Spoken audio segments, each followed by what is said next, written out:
As some of you know, this is one of my favorite herbs for reasons which you'll soon understand. I realized that many Chinese herbs, or herbs used in Chinese medicine and Ayurvedic medicine, have a unique value in Western herbal medicine. And the Albizia tree, sometimes called the mimosa tree, which I deemed herbal Prozac, is a tree which is specifically used for grief and depression. This is a silly thing to say, but I did it. I once tried to make myself as sad and depressed as possible while I took like a teaspoon or two of herbal Prozac. I thought of the most terrible things I could possibly think that would upset me. And I could not, for the life of me, get upset. That's because this tree has serotonin uptake inhibitors, which make a person happy, regardless of how you're actually feeling. Some people have a tendency to really get into grief and grieve so long that they make themselves sick. We know in Chinese medicine doing that ultimately can injure your lungs. So Albizia has a real value because in our culture there's so much depression and sadness going around. I see it all the time in my clinic. So much so that I literally dispense sometimes gallons of this herb out to people each year to alleviate their sadness and depression and their nervousness and insomnia that goes along with all of that. The Albizia tree is also known as the Persian silk tree or pink silk tree. It's a species in the family of the pea family called Fabaceae, and it's native to southwestern and eastern Asia. The genus is named after the Italian nobleman Filippo degli Albizzi, who introduced it to Europe in the mid-18th century, and is sometimes incorrectly spelled as Albizia with two Z's.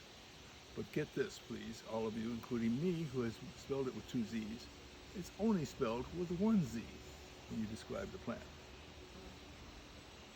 When you purchase the flowers in the pharmacy, Chinese pharmacy, they are this dried up mess, which you can easily pick off before the ground underneath the tree. But you can see the flowers on the tree are really beautiful. They're gorgeous, but they're very labor intensive to get up there and pick those.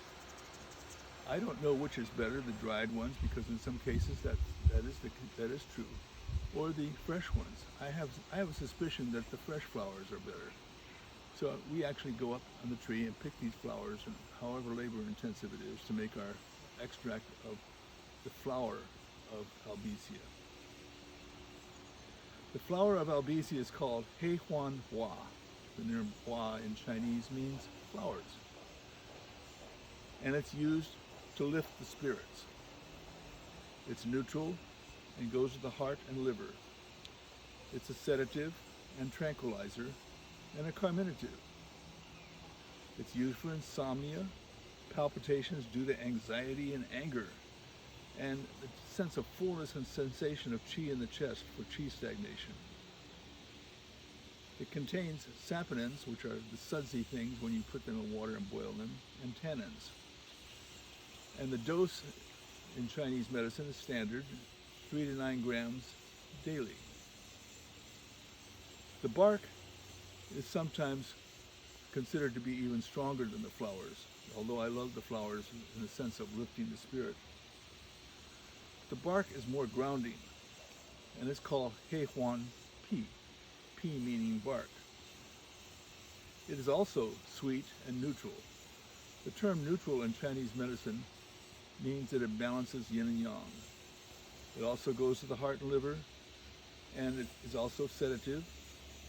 Not so much that it makes you go to sleep when you're driving a car or working, cultivating machines. It's used for insomnia, palpitations due to anger and anxiety, but also has an external use. It's used for carbuncles and furacles, and also used externally in liniments and also poultices for external injuries. The dose of the bark is going to be 9 to 15 grams. Now, mind you, the flowers was 3 to 9 grams. So why are the flowers less than the bark? Because the flowers take up more bulk, and the bark is heavier, so it actually, in terms of bulk, is less. In Ayurveda, Albizia is also used. It's called Pit Shirishta, and again the Latin name is Albizia Libic. It's considered to be bitter, astringent, pungent, slightly warming. Ayurveda also classifies herbs by their secondary flavors. And the secondary flavor of Albizia is pungent, meaning that it helps digestion.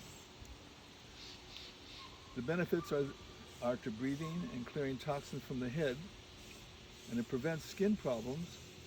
It's anti-allergenic, clears edema, and detoxifies poisons. It's expectorant, anti-inflammatory, alterative, meaning that it purifies the blood and alters the disease conditions of the body to normal, and it's diuretic. It can be used for asthma, wheezing, allergies, and for any allergic reaction causing eczema, urtica, dermatitis. It reduces lymphatic swellings. The dose in Ayurveda is 1.5 to 10 grams per day dried. So you can see from comparing the use of this plant in both cultures that our understanding and use of the plant expands greatly to